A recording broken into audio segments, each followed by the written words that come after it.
listeners. If you are like listening to this episode right now, just as it drops, I just wanted to give you a heads up that April 25th is Independent Bookstore Day. So please support independent bookstores if you can. And if you're a fan of audiobooks, you too can support indie bookstores by purchasing audiobooks through Libro.fm.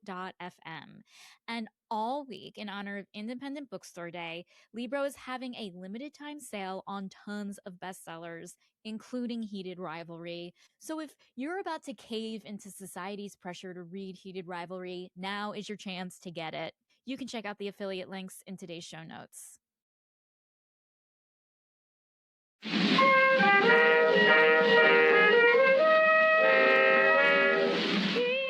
Hello, everyone, and welcome to Too Stupid to Live, a podcast that chats about romance novels, usually $5 and under.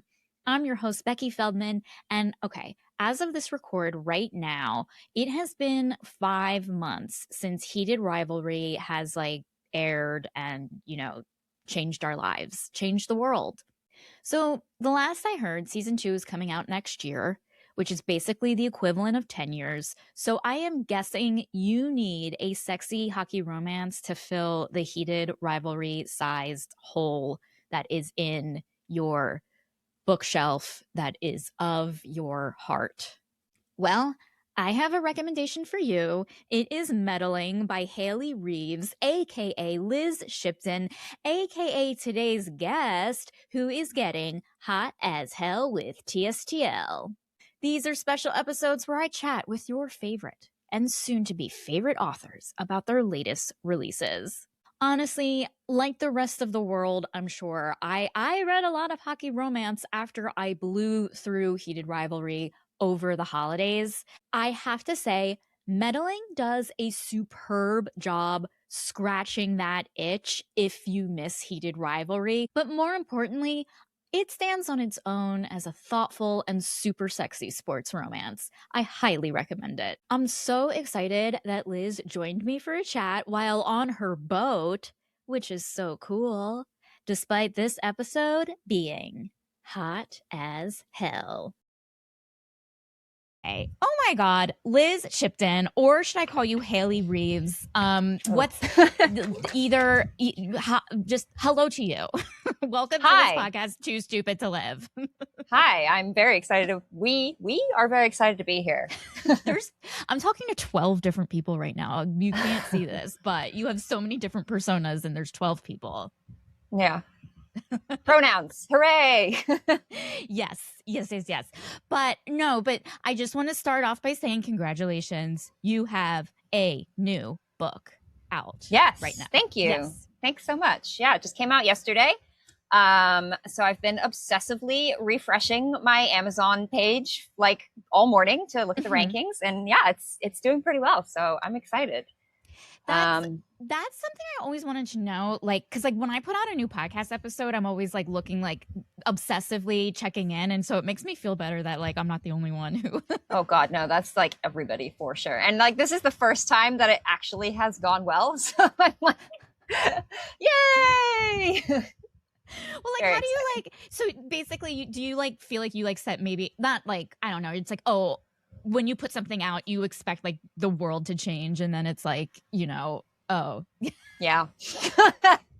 Wow, you just summed it up so perfectly. That because I don't want to feel that way, but every single time I do. Don't get your hopes up. Don't get your hopes up. But my hopes are, sky high. Every time. Right. I feel like I put all of my eggs in one basket, and it's all of how I should feel about myself, and it's all these external things, and it's okay, I will only feel good about myself if this external thing comes true, and then it never does, and then you're just but you're doing it wrong. Do you know what I mean? You're just yes. Yep. Totally. I'm okay. So I haven't gone to therapy yet, but I know that I need to, because apparently it helps with stuff like that. Oh, you're not supposed to find your validation in these things that you're doing. You're supposed to just love yourself. What? No, I don't understand that. That makes no sense to me. I don't get that. I don't understand. I don't understand people who don't think all the time. And I don't understand people who are yeah. My boyfriend. So my partner, sorry, not boyfriend. He hates it when I call him boyfriend, but my partner, sometimes, because especially if I'm in the middle of writing a book, my head is like, I have a really hard time doing honestly anything else. Like my head is always in the book. And so like we'll be walking and my partner will be like, where are you? Like you're thinking right now. And I'm like, are you not? Like, what are you doing? Are you just standing there with nothing going on in your head? I don't get it. Is that a thing? And he's like, yeah, pretty much. What? I'm like, okay. That to me is like if him walking and like forgetting how to walk. Do you know what I mean? Like it's like you are out in the world without a seatbelt if you're not thinking all the time. Yeah, speaking of which, like then he's like, so what do you do when you're driving? And I'm like, I'm thinking about stuff or singing. What are you doing? He's like, I'm thinking about driving. Oh, yeah, okay. That makes sense, I guess.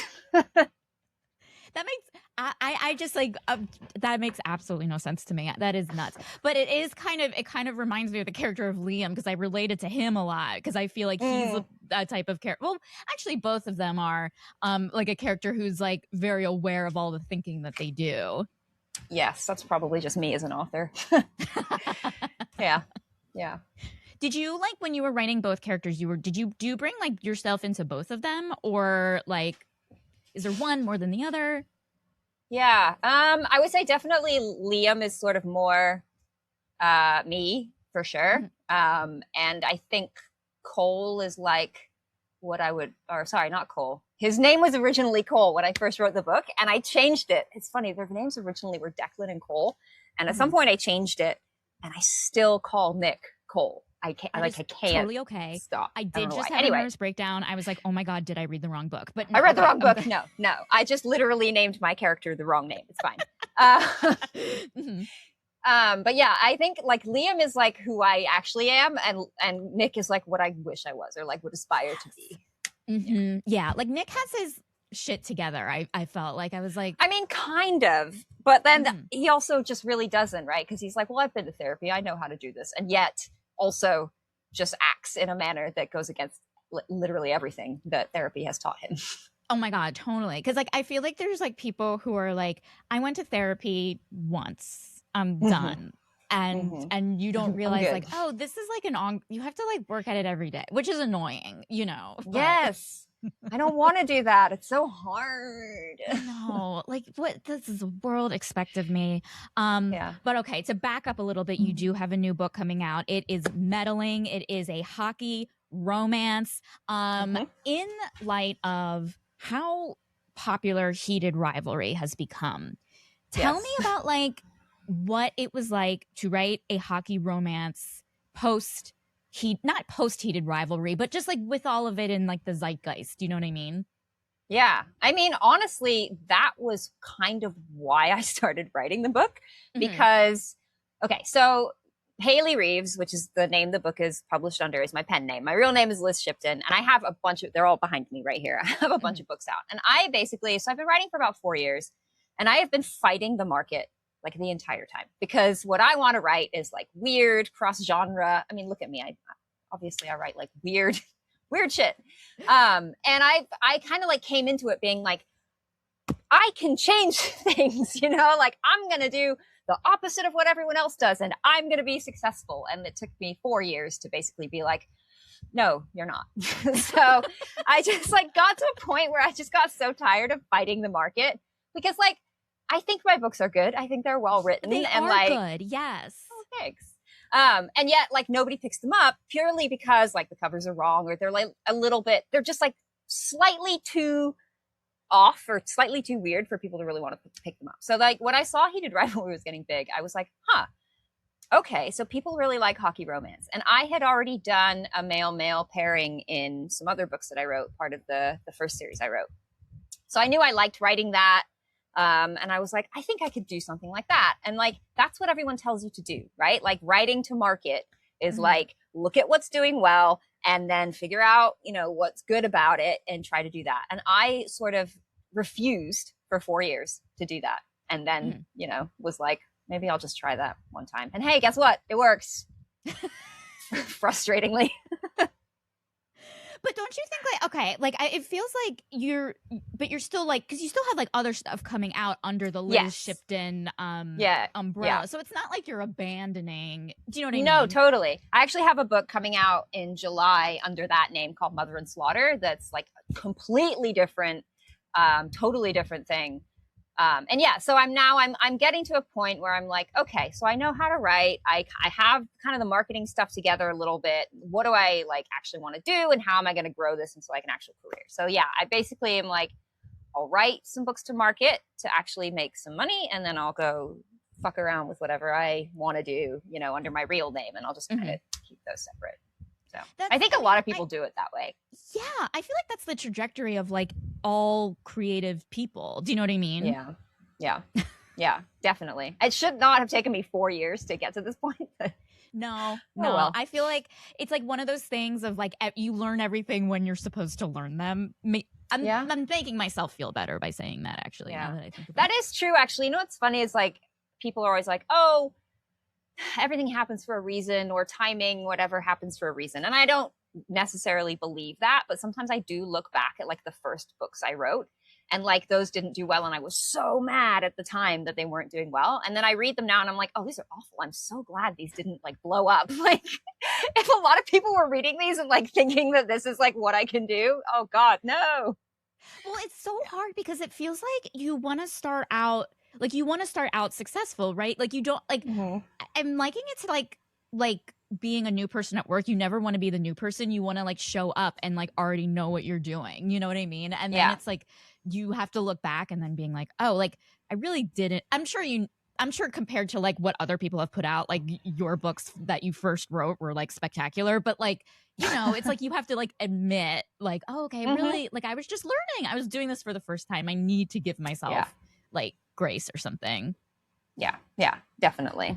Yeah. Well, tell us about how you got into writing. Like what was like you put those first books out, but like I guess maybe my question for you is you were born and then you then you started writing 4 years ago. Like what was that sandwich? What was the meat of that sandwich? Oh God, there's so much in there.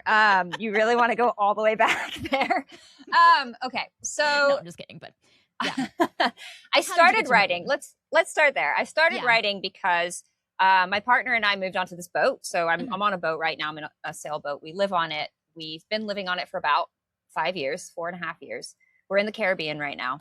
And we had planned to do this for a long time. Like we'd been saving and we'd been working up to it and getting ready for like many, many years. And part of my motivation for wanting to move onto the boat is that I kind of knew that it would be a pretty low overhead cost of living. And I wanted to try writing. It's something that I always, going, you know, way back to when I was born, I had always thought, oh, I would love to do that. I would love to write a book. And I think kind of everyone has that thought, like in the back of their head at some point in their life. Sure. And yeah, I got to a point when we're on the boat where I was like, oh, I can do this now. Cause like financially it's very, very easy to kind of keep this going. So I was freelancing part-time, doing some like copywriting and stuff. And then I started writing Salt, which is the first book in the dystopian series that I wrote. And I just like fell in love with it so hard. I mean, got like obsessed. I mean, if you want to talk about like Liam, I mean, obviously I'm like on the spectrum somewhere. And I think that kind of fueled this, like what is essentially a special interest, I guess. And I just got so deep into it. I wrote like 9 books in that dystopian series, which is way too many books to write in your first series. Don't write that many books in your first series. And then just kind of was like, this is what I want to do. Like I figured it out. And I've done a lot of artistic things in the past. Like I've kind of always been around. So I grew up playing music. I was in a lot of bands and studied music in college. That's actually what I have my degree in. And yeah, just kind of always have been creating and stuff, and finally got to a place where I was like, okay, this is the thing that I want to do and want to keep going for, you know, forever and ever. Do you realize how awesome your life is? You live on a boat and you write full time. I know, it's crazy. Yeah, I do feel there's obviously days when like honestly it's not the best, because like living on a boat, like yes, we're in the Caribbean and it is gorgeous, but also like it rains and like rain comes into the boat, like our boat leaks, and like, you know, just like there's some things that like day to day when I'm like naked on the back of the boat hanging off of a step ladder showering myself with one hand, you know, with like a handheld, and a boat full of tourists goes by, which has happened to me on many occasions. That's when I'm like, what am I doing? What am I actually doing with my life?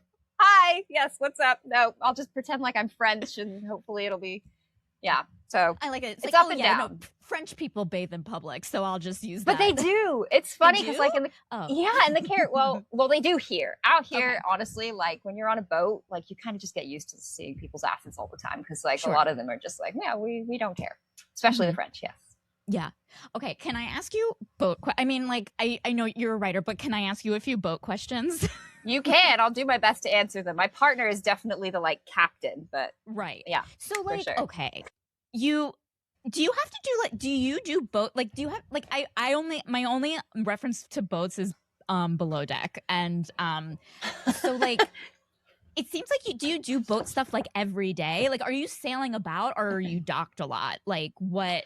We are docked a lot, actually. So right now we're on St. Thomas, which is an American territory in the USVIs, because my partner actually just got a job here. So we're going to be here in St. Thomas for at least 6 months, maybe longer, kind of depending on like how his work goes. And we've been in, I mean, when we get to a place, we tend to kind of stay for a couple weeks or a month. And we were in Cartagena in Colombia for like 6 months over the summer, which I don't recommend. It was so hot. It's like brutally. I actually fully understand the meaning of the phrase oppressively hot now, because like you can't do anything. So we're usually kind of sailing for like a couple days, maybe tops, and then getting to a new spot, and then we stay there and we hang out and we see what it's like, and we, you know, kind of get to know it. We've been in the Caribbean now for about 2 years, so we've been kind of bouncing around between all the different islands here. When we left California, we were sailing a lot more, just because there's longer hops there and there's not really as many places to stop. And also we were like brand new and we didn't really know what we were doing. So we kind of rushed through the first part of it, which we sort of wish we hadn't, but yeah. Did you have to like do any like pre-train? Like I know your husband, you said your husband, oh my God, your partner is the captain. But like, did you like, what was your previous sailing experience? I probably should have done some, but I did not. No. Sorry, hold on. The boat is. Okay. Oh my God! Everyone, the boat's moving. Everything is falling down right now. This is fascinating. So where we are right now, it's like pretty flat, but there's a ferry that goes by. Oh. So like every time the ferry goes by, it's like kind of have to like wait for it to go. Sorry. Okay. Anyway, it's kind of like my apartment, and when the gate opens, everything shakes. But that's not. That shouldn't be happening. Totally. Yeah, that's like the same. Yeah, definitely. But no. So my partner, he taught sailing, and he is certified. He actually just got his U.S. Coast Guard license for this job that he's getting. So he's like a certified captain. He knows everything. Nope. But we kind of like, so when we started out on this like trip, we made a deal that was like, okay, if he can keep us floating literally, I will keep us floating financially. So he started sort of taking on like all the boat stuff, and I started looking for like remote work and kind of trying to like parlay my skills into something that was going to like, you know, make us some money and keep us going. And that's kind of how we've kept it separated for the last like few years. Do you know how like some writers have like their, you know, I love to write XYZ in this spot at this time of day. So what is your like, what is it like writing on a boat? Like, do you write on the boat? Yeah. Well, we live on I'm like always on the boat. So not always, but you know, we live here. So it's most of our time. When we first left and we were sailing down like the California coast, and I was writing this book that just fell over here, Salt. This I actually wrote mostly on my phone. Wow. Like, because so we were sailing overnight a lot. And so you have to do a night watch. So it's like 4 hours on, 4 hours off. So my partner's on watch for 4 hours, and then I'm on watch for 4 hours, and you know, whatever. So between the hours of like 2 and 6 in the morning, it's hard to stay awake unless you're writing a book. So I was like, just like, that was what I was doing while I was on watch, and obviously watching, don't tell my partner, like just on my phone, writing chapters during those like 4 hours, which is a really weird and surreal experience. And definitely I'm glad that I like have that odd experience in my life. Now I kind of tend to stick more to like regular working hours. So I usually start around like 7:30 or 8, because we both get up pretty early for my partner's work, and then I'll work until like 5, And yeah, I mean, the thing is, I love it so much that if I didn't have to like stop and walk the dog and eat dinner, I would just, it would be like 24 hours a day. Right. Yeah, I get that. Like, you're just like, oh yeah, I have to like eat food and go to the bathroom and like do all this stuff. Yeah, right. that's Human something. things. Well, going back to meddling, do you want to give us just like a real quick like rundown of like what it's about? Give us a elevator pitch. Is that the phrase? We don't know. Oh God, I don't have this together yet. Okay, this is going to be great practice for me. Thanks. Okay, meddling. It is a rivals to lovers male hockey romance for fans of heated rivalry. Basically, the premise is these two guys, Liam Harris and Nick Arsenault, are enemies for like the last 6 years. 6 years ago, Liam broke Nick's shoulder. And now they're being forced to room together at the Winter Olympics. And so it's, you know, a forced proximity. And basically they start out hating each other, driving each other crazy in this room. And then throughout the course of the book, obviously they kind of fall in love. And then there's a sort of a subplot with like the media is kind of closing in with this story that's threatening to out closeted hockey players. And so Nick gets sort of like outed. And then, I mean, I guess I don't want to like give away too much of what's happening, but he has to sort of figure out how he wants to deal with that. And then at the same time, Liam has never really come out to anybody. So he's like extremely closeted. So they're trying to like navigate that on top of winning at the Olympics. Right. Yeah. It's like, it's hard for me not to see kind of the parallels with them being outed, and then also kind of how insane everyone is about the two stars of heated rivalry, and like trying to like peek into their like personal lives, and just like what is privacy anymore, you know? Yeah. You know what's so funny is I actually didn't even think about that, but you're right. Yeah. Because like I know someone who was like working on this thing, and like they in showbiz, and you know, she was talking about like they were talking about like budget, and they're like, oh, what if we got a heated rivalry thing? And they're like, we need security like that is beyond any type of security ever before. Do you know what I mean? And so I guess like hearing that, and then like while reading this of like, oh God, like what are our lives now? You know what I mean? Like, what are people's lives? Yeah. And actually something that like, as I was writing this, like, so it's taking place, it's sort of like set in like at the Olympics that happened this year, sort of. And oh shit, what I was going to say just went completely out of my head. Welcome to, this is my brain all the time. Oh no. All right, hold on. What was it? Oh yeah. Okay, I remember. So it's happening at the Olympics, specifically in the Olympics in 2026. So there's like a few things that are kind of interesting about that. One, which I didn't know, was that the NHL hasn't actually sent any hockey players to the Olympics in like 8 years or something, or like the last 2 cycles. And then also you had COVID, which like screwed everything up. So this is actually the first time that both these guys have been at the Olympics. And also that the Olympics are kind of not, or maybe it's, I don't know, maybe it's just me. It's hard for me to know because I live so sort of remotely and like on the like fringe of society out here. But it seemed to me that like the Olympics this year weren't kind of the massive cultural like world event that they have been in past years. I don't know if that's just my perception or if that's actually true, but like as I was writing the book, I was thinking about that because like that's, I mean, there's kind of a component of that to the story, that like this story that comes out about Nick doesn't actually get much traction because our media is so fragmented now, and because everything has become the way it is, that you can kind of like fly under the radar, as opposed to like, I don't know, maybe 10 or 15 years ago, that would have been like a massive, massive thing.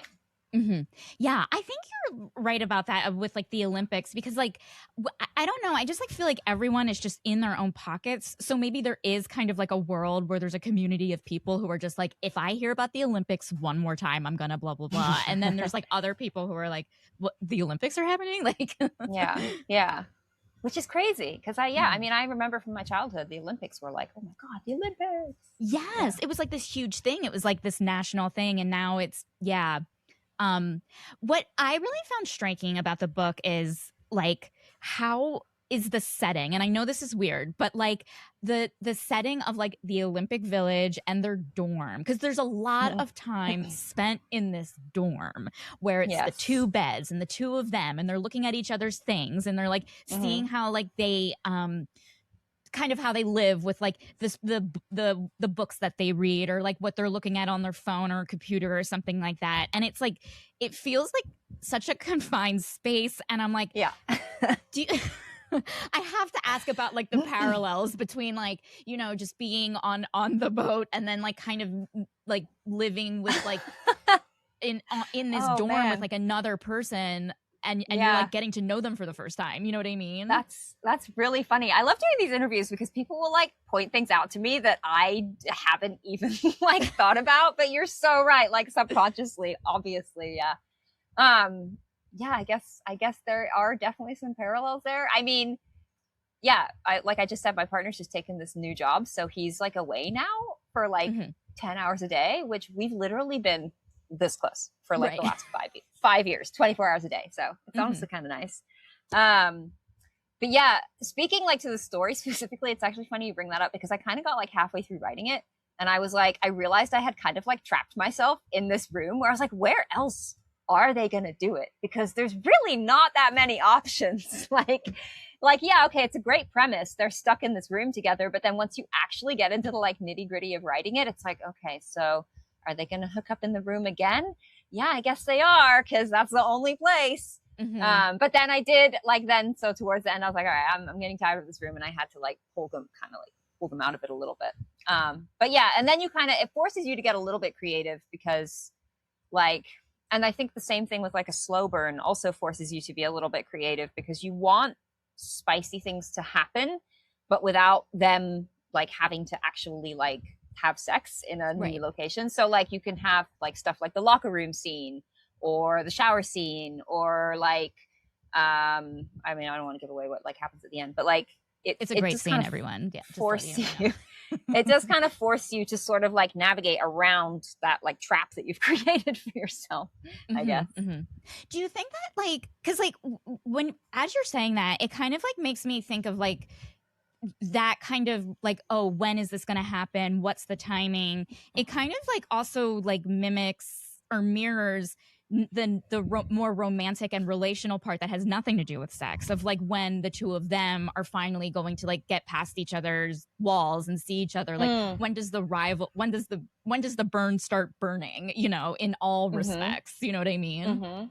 Yeah, I mean, that's like, I think that's what people, well, not necessarily, but I think a lot of readers really want that.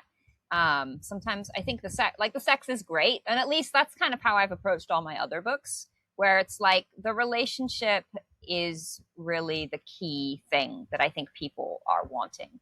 And if you don't have those elements, then I mean, I get it, like it's just a different kind of book, right? It's like more like an erotica, which maybe this is, I don't know, there is a lot of sex in it, but you have to have those like moments of romantic tension and the character development and all that stuff to make the sex feel like real and earned. Otherwise it just feels like, well, they're having sex again. Great. Right. Yeah. Because like with this, like I don't know what it is, but the fact that like there is like this kind of theme of redemption here. The fact that I don't know why it kind of is like he broke his shoulder and they're gonna fall in love. Like I don't know what it is. That seems so huge. It's a little extreme. I think that probably comes from the fact that like I've come from the world of like sci-fi and fantasy where that kind of thing is a little bit less like like it doesn't feel as extreme. When the world you're in is literally like people are dying because of whatever dystopian thing is happening, breaking someone's shoulder is maybe not such a big deal, but then like in the real world, like that's it, that is a big thing. And that was another thing where I got halfway through the book and I was like, is he really gonna get with the guy who broke his shoulder? Like I have to make sure I write this like pretty carefully because otherwise it's not gonna make any sense at all. So I don't know. We'll see how people feel about that because it's only launched yesterday and reviews are coming in. So yeah. But I mean, I feel like it's like one of those things where you need that. Like for example, like in Heated Rivalry, you have Shane and Ilya, and you're like, how are these two going to get together? They're being pitted by the media as these like rivals, and then you get into, and then like you want to start off every like rivals to lovers book with like, how are they going to get together? He like injured him, you know what I mean? But I think like what I really liked about this book is like, it is part of the job. Like, you are putting your bodies at risk. You are putting yourself at risk of hurting other bodies when you are an athlete. And there was like this theme of like taking accountability, owning up to what you've done versus just issuing an apology just to kind of put your mistakes behind you and then like move on. Do you know what I mean? Yeah. So there's sort of like two places in the book where Liam like kind of apologizes, I guess, for doing that. And the first one, like, he doesn't really apologize. I'm about to get punched in the head with an apple here. They basically have this conversation where Nick is like trying to get him to talk about it, and we don't really find out until later that, like, you know, Liam is autistic, and that probably has a lot to do with why he like doesn't want to talk about it. And so then he does eventually apologize, but it happens like way late in the book, after they've already kind of decided that they like each other and are figuring out how to be together. And I think I kind of wanted it not to feel, how do I explain this? There's like a way that you can sort of like tie everything up really neatly with a nice bow. And I kind of didn't want that. If it was like, okay, Liam's apologized, so now we can move on to the sex, that felt a little bit too sort of like cut and dry to me. And I think it's a little bit more interesting to have that tension sort of remaining and unresolved, and they're still getting together. Like, that to me is more interesting than like, oh, everything's great, we can have sex now. Like, right. Yeah. 100%. Yeah. Because it kind of adds to the, like, I mean, as a reader, like, I do love the first sex scene after like they apologize and they come clean with each other. Like, for me, whenever that happens, that's always the best sex scene, like, I've noticed. But with this, like, it kind of like raises the stakes a little bit, because it is like, okay, we have these great sex scenes or like these, you know, romantic scenes, but there's still this like underlying tension of like, there's still a barrier there, and it's going to take a really long time for them to get past it, but they need to hook up with each other because they're staying in the same room together.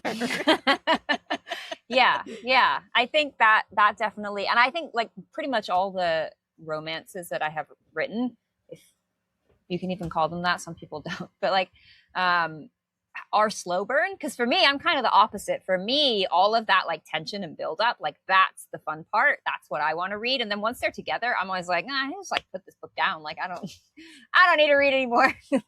Yeah, I feel the same way. Like, there's like when people are like, oh, do you want to do a, like, if someone's like, oh, let's see a sequel to something that ended with a happily ever after, I'm like, do we want to see these people happy? I don't know. Like, Yeah, then they're just, yeah, I've written a short story before that was like a little bit of bonus content for like, it's like now they're in marital bliss and whatever. And I feel like maybe a short story is fine. That's like about as long as you can stretch it. And there's literally just like no plot at all. It's just like, oh, we're having sex here, and then we're having sex over there, and then we're going to have sex over there. And it's just, that's kind of like just a little fun gift for readers, I guess. Right. Yeah. Because like in the longer story, you want the yearning, you need the emotional suffering of like not being able to be together or thinking you can't be together, and like just this the turmoil. You mentioned just now, you were like, some people don't consider your books romances. Like, yeah. Tell more about that. So like all the other stuff, like I said, come from, this is the first hockey romance book, or like, I guess this is really honestly the first like romance book I've written. Everything else I've written, I think, leans more sort of like sci-fi and fantasy. And the romance is secondary to sort of like either the main character's arc or the world, like, you know, changing the world and the world building and all that kind of stuff. When I first started writing, I really just like, I didn't even want to write any romance into the books at all. I was like, I hate romance. It's so cheesy, blah, blah, blah. But then I realized like, okay, well, the market is huge, so I guess I might as well like try my hand at this. And this series, the first one I wrote, started out as a YA series. And like YA, like, you pretty much, there's usually romance in YA because it's just like such a big part of being a teenager.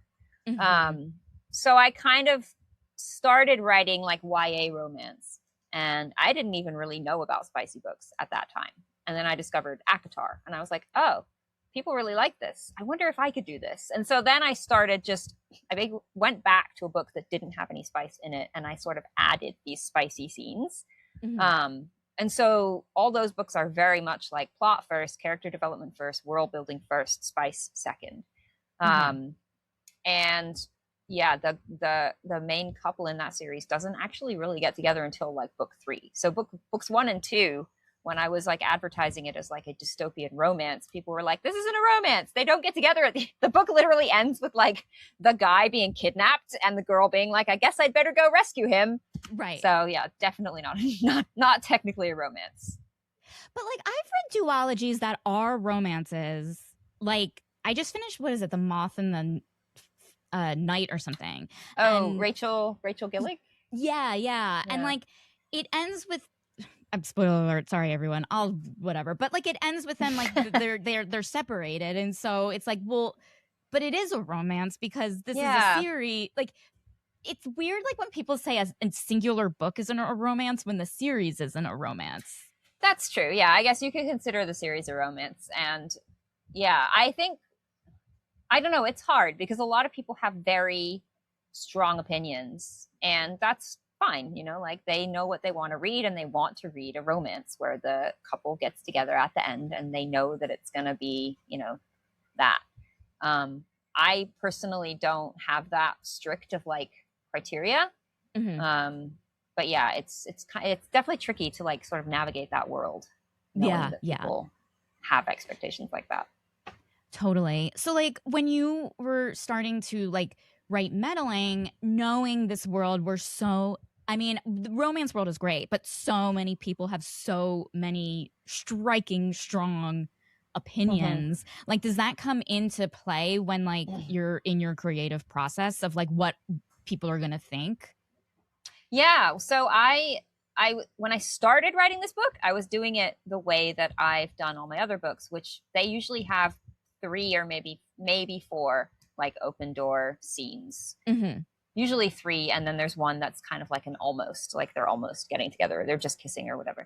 And then I read Heated Rivalry, and it's like they're doing it every other chapter. And I was like, oh Jesus, okay, I guess I gotta write like a lot more sex in this one, because people like kind of expect that, like it's part of the genre. So yeah, then I had to basically be like, all right, well, I've just got to work more sex into it, I guess. So figure out how to do that. So yeah, that definitely did come into play. There was a lot of like moments where it was like, okay, it was like just a blowjob, or like it's like they feel hot. Like I don't know, like because like there are moments like, for me, this is my thing, but like when someone feels horny and they are talking, and there's a section in the book where they are talking about what their body is doing, whether they're getting a boner or they're feeling wet, and I'm like, this is the horny stuff. Like even if it's not like physical, even if it's not like person on person, you know what I mean? Yeah, and like I think same with like the slow burn stuff. It's like I think that stuff is almost more. I don't know. I like that stuff more, I think. I kind of like that, like, almost yearning, kind of like wanting. That's like what's fun about sex in general, right? It's like desire. Because that's, and then once they're like having sex, it's almost like, okay, well, now they're just having sex. Yeah. Cool, great. It seems like in the Olympic Village, these athletes are just hooking up all the time. You know what's funny? I actually did do some research, and I think that's sort of largely a myth. I was reading on Reddit. I was like, do athletes actually like get it on all the time in the Olympic Village? And a lot of people were just like, nah, not really as much as like the media sort of plays it up or whatever. Because it is like this little bit of like summer camp kind of college vibe of like, and also like, to be fair, being they're athletes, so it's kind of like people idolize the physicality of athletes, so it is like kind of like, oh yeah, they must be fucking all the time. Like yeah. I mean, I don't know. But Reddit sort of said, well, I guess the one subreddit that I was doing research in said not so much, but I'd have to ask an Olympic athlete, I guess. Yeah. What also felt like really, and this has nothing to do with the sex, what also felt like really kind of engaging was just the dining hall politics. Like you never think about the meals the athletes eat, but like but then, you know, like it's like Yeah, what is the food like? Like, and you thought about all of that. Yeah, I mean, well, yeah, I don't know. I think my characters always seem to end up in a dining hall at some point. I think just like sitting at a table, like eating over food it gives you business to do with your hands, right? Like they're picking up their forks and they're doing water glasses. So there's stuff that you can like have them doing while they're talking and like use as dialogue tags. And that's probably why my characters always seem to end up like talking over food. But I mean, that is also just sort of like a natural thing that like humans do, I guess. Yeah. You just think athletes all the time just play their sports and do nothing else. And then you're like, no, they're people too. Yeah. Well, speaking of the dining hall, like, can we talk about some of the side characters and like how you came up with them? Sure. Yeah. So, okay, something I wanted to do with this book was this is not like to critique Heated Rivalry or like any hockey romance in general, but I really wanted like a bit more queerness in it. Yes. You know what I mean? Like, yeah. Mm-hmm. I wanted Nick, because he is sort of out already and he would like be in the community a little bit. So I wanted him to have like other queer people in the books. I just kind of wanted more of a nod to like, yeah, there's actually a community of people. And same thing with like how he ends up like building the coalition at the end. Are we allowed to do spoilers? Of course, yeah. Okay. So he eventually decides that he's going to like give an interview to Vanity Fair and like come out officially and be the first bi hockey player in the NFL to like publicly make a statement. But he does it by recruiting this other a gay girl who he's met at the Olympics, this skier. And then we find out that there's another hockey player on the American team who's also gay. And so the three of them together, then plus we get Liam's agent, who it turns out is sort of wanting to be involved, to kind of like band together and form a community. And like, that's how change happens, right? Like that's sort of felt more real to me. And I wanted, I just wanted more queer people in it. And like Louis, so like Nick's friend who's in Canada and then comes down to see, and Emma, and I think it's actually like majority queer people in the book, right? Now that I think about it. Yeah. But like what was really interesting about this, which I think Heated Rivalry lacks, is like just the kind of the politics of coming out and publicly in like an article. And you know, there's like community is so great, and you know, owning your truth and being who you are and being a role model to so many people is so great. But just looking at like what's at stake, like I really felt for Nick and Liam when Nick is having this kind of you know, like I want to, you know, come out and be in my truth, but I also really care for Liam and this might not be his thing. And just like thinking about like, oh, sometimes the right choices can have horrible consequences. Speaking of thinking and being in your brain all the time, like that, it feels like really the book really kind of like towards the end explores that. Yeah, and I think this is kind of funny because like, yes, so Heated Rivalry, I actually liked this about Heated Rivalry, which is that it's not really a happily ever after. Like it kind of is, but it's like bittersweet, right? So in the end of the book, they're together, but they're still hiding. Right? Yes. Like they don't actually come out. And it's sort of, I liked that because I'm not really a happily ever after person. I don't really like do happily ever after. I don't seek that out. It's not something I'm really like interested in. All my other books, like none of them have that. So then when I came to this book, I was like, okay, if I'm going to write a romance and I want it to be marketable and I want to, you know, hit all these things that I know people want, it has to have a happily ever after. So I think it's like just a form of malicious compliance where I was like, okay, if we're going to do happily ever after, we're going to do like really happily ever after where we literally have changed the world and like these guys are coming out and like that's a happily ever after that like I can get behind. So yeah, that's just sort of me being a bit of a dick, I guess. No, and I think here's the thing. I'll argue against your own book that you wrote that I only read.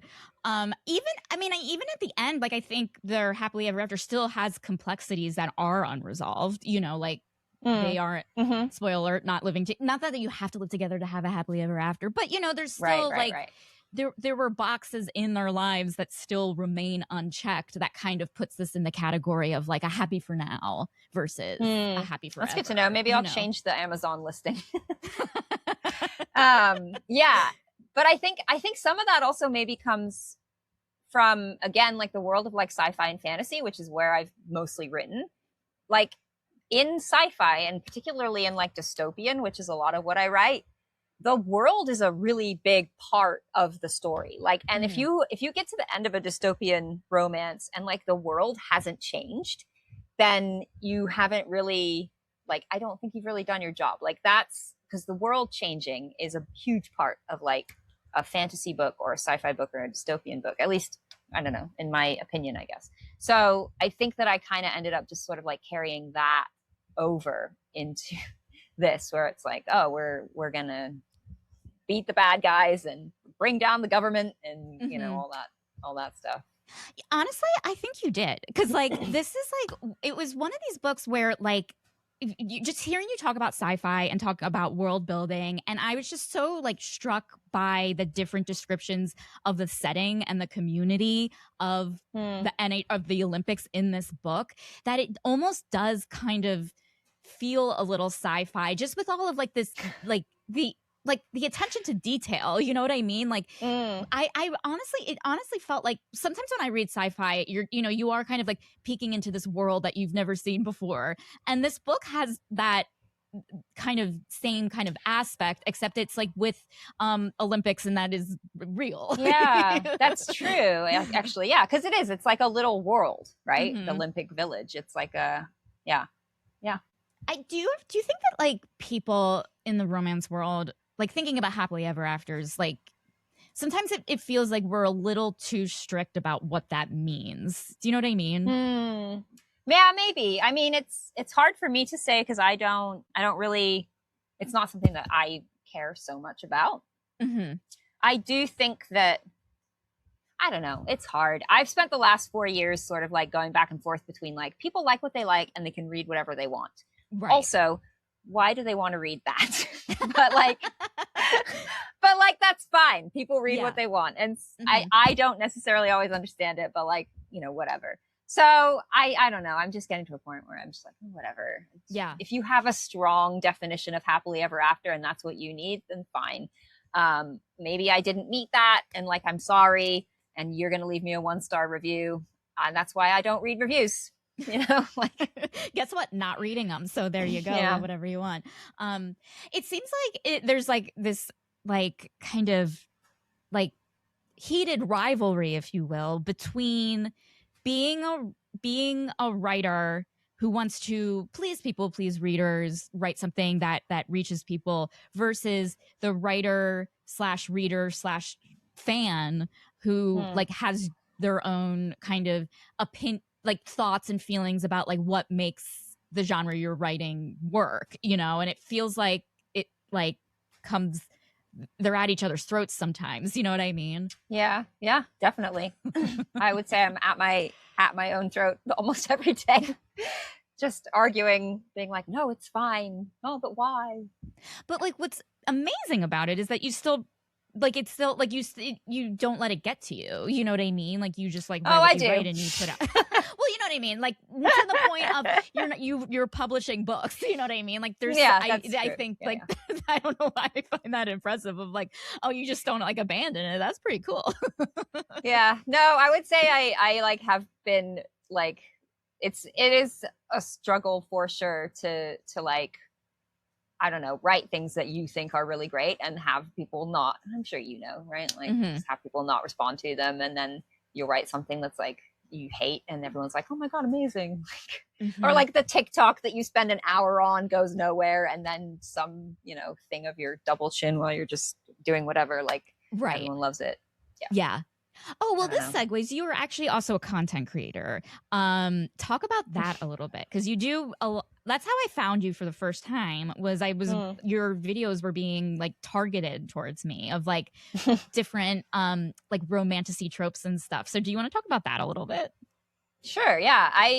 That is so funny. It's like maybe 3 years ago, I think at this point almost, where like I was making these, like I sit at the computer pretending to type and then there's this like snarky voiceover that like tells a little story, I guess, in like about a minute. And it's just sort of making fun of all these silly tropes that are primarily in romance, but also you find them in like sci-fi and other things too.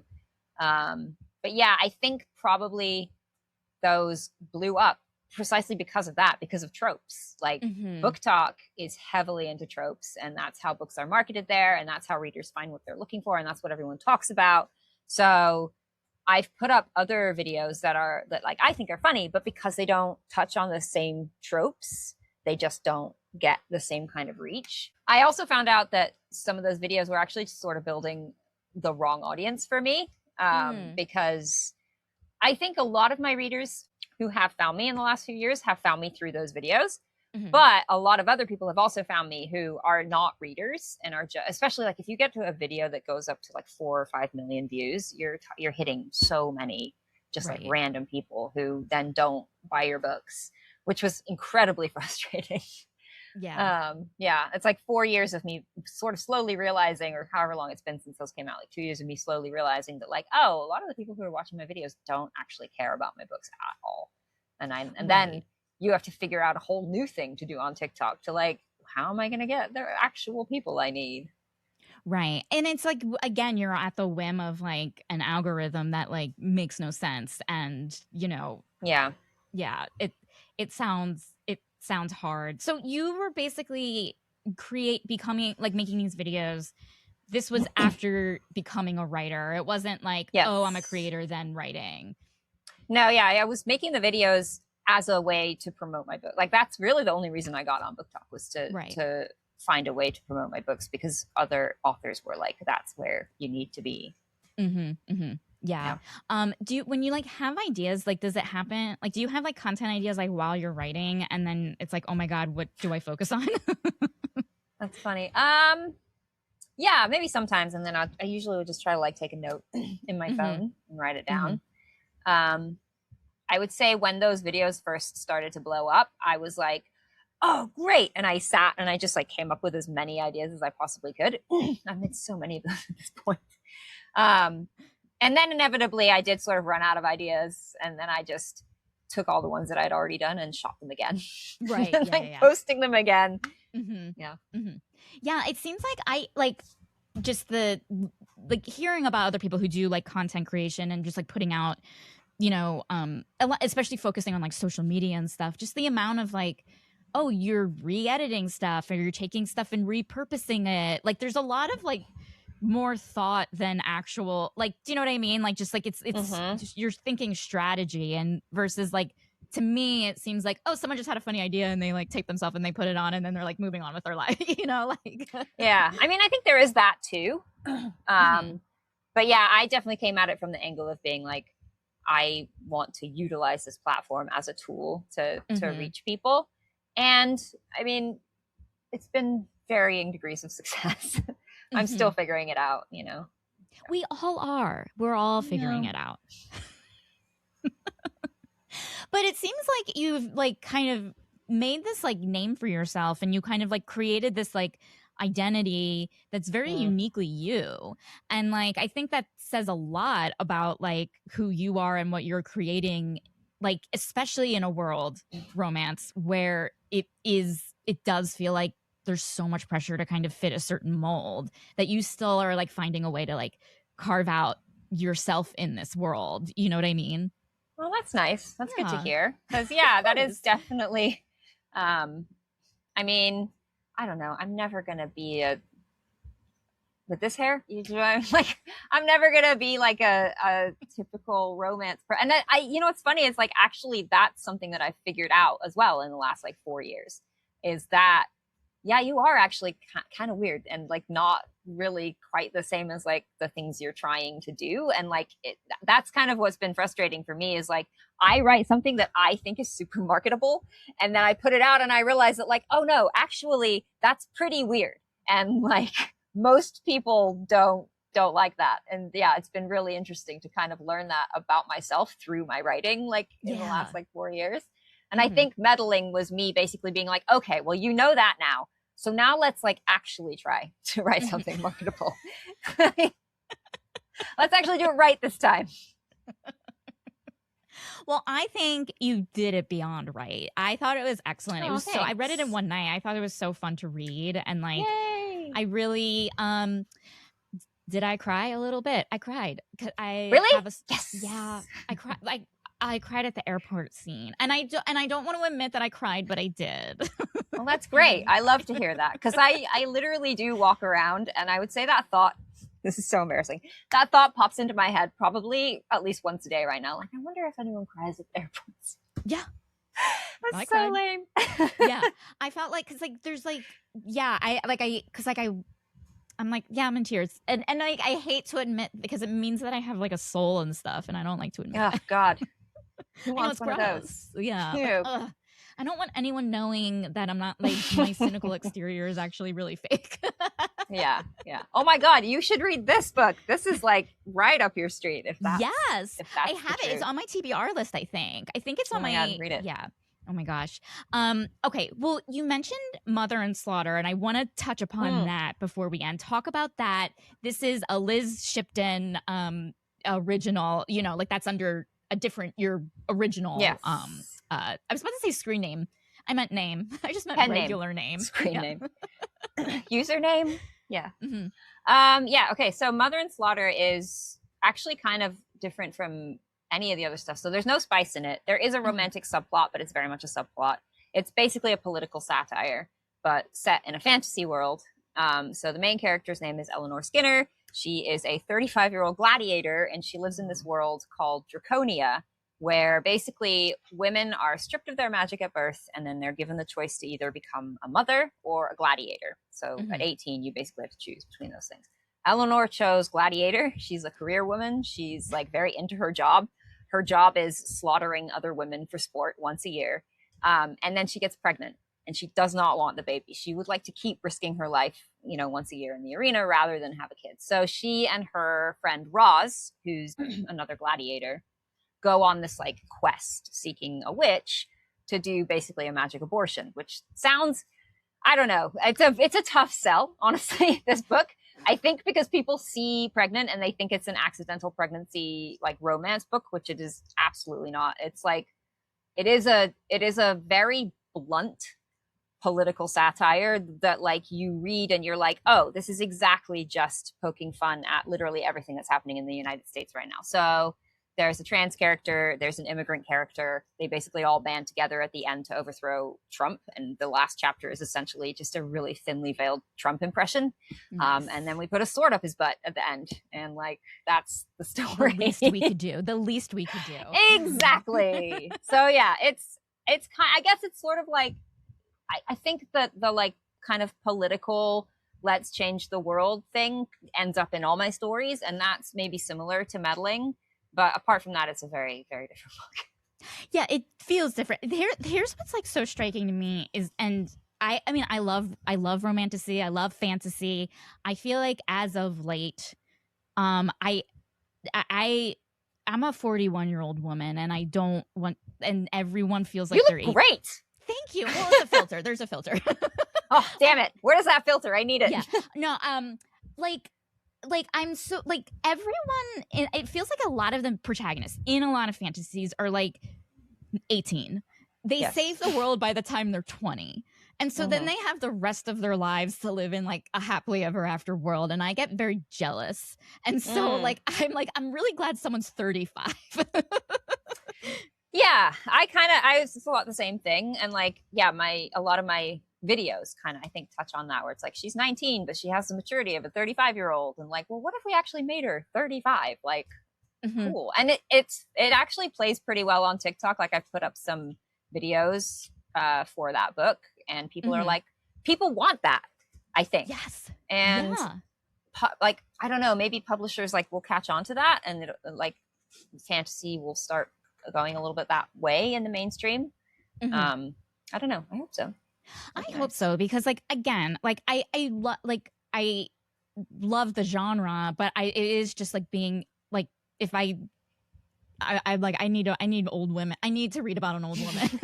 And not even that 35 isn't even old. Right. But, totally. Well, that's like, yeah, it's kind of in the book. It's funny because she's 35, but I'm like, I don't know if maybe you feel this way. This is how I feel. It's like you get to your late 30s and you're like, oh no, yeah, I'm old now. Shit. Even though, like, yeah, you're not really, you have so much life ahead of you, but I do suddenly all of a sudden feel like, why does my back feel like that? And what's going on with my shoulder? Okay, no, I don't like this. So yeah, there's a little bit of that in there. Yeah, I just like feel like it. Yeah, you reach your late 30s, and like I feel like I got this message of like, oh, you're done. We don't need you anymore. You know what I mean? And then it's like, okay, well now I'm just like walking around in this. Now I just have the rest of my life with back pain, and I have nothing to offer. It's just, I think there's like who is it? There's a comedian. Oh, I think it's John Mulaney who does a joke about like, it's just this. It's just worse versions of this from here on out. Like, oh, and like, God damn it. Yeah. And so it's nice to like hear like something in a genre that I feel like just perpetuates youth sometimes, that like I'm like, oh, okay, we need someone who isn't in their 20s.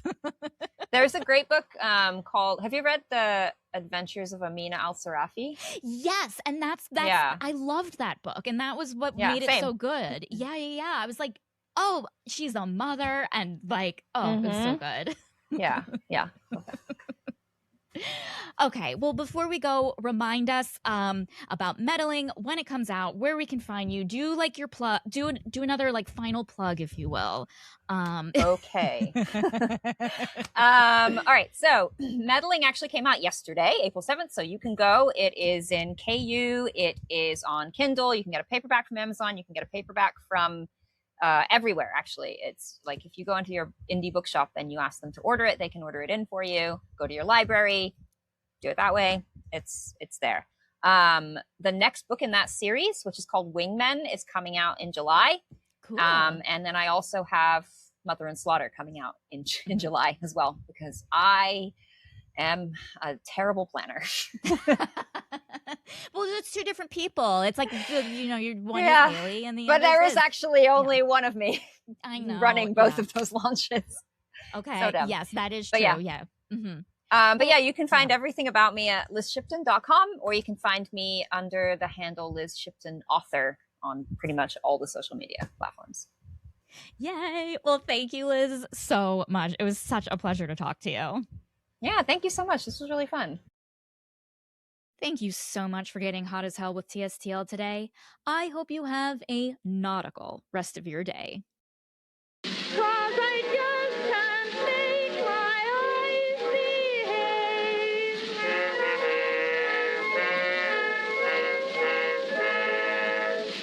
Hey, TSTL listeners, if you're a fan of the show and if you are like really rich to the point where you're able to throw in a little bit of financial support, there are numerous ways you can help TSTL continue to put out completely unhinged and hilarious and, let's face it, sexy romance novel content. First, you can become a paid subscriber on TSTL's Substack, where you can listen or watch ad-free episodes. Just visit tstlpodcast.substack.com to subscribe.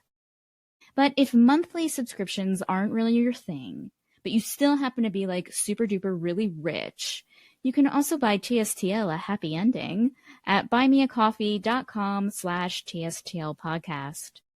Each happy ending costs $1, which all goes to support the show. For 3 happy endings, I'll give you a shout out on the podcast, along with a romance novel-inspired pet name. And for 5 happy endings, you'll get a shout out, plus a TSTL bookmark in the mail as a thank you gift.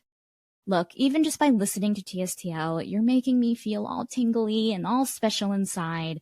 But if you feel like your support can be a little more engorged, if you will, you can check out the different ways to support the show at tstlpodcast.com/support.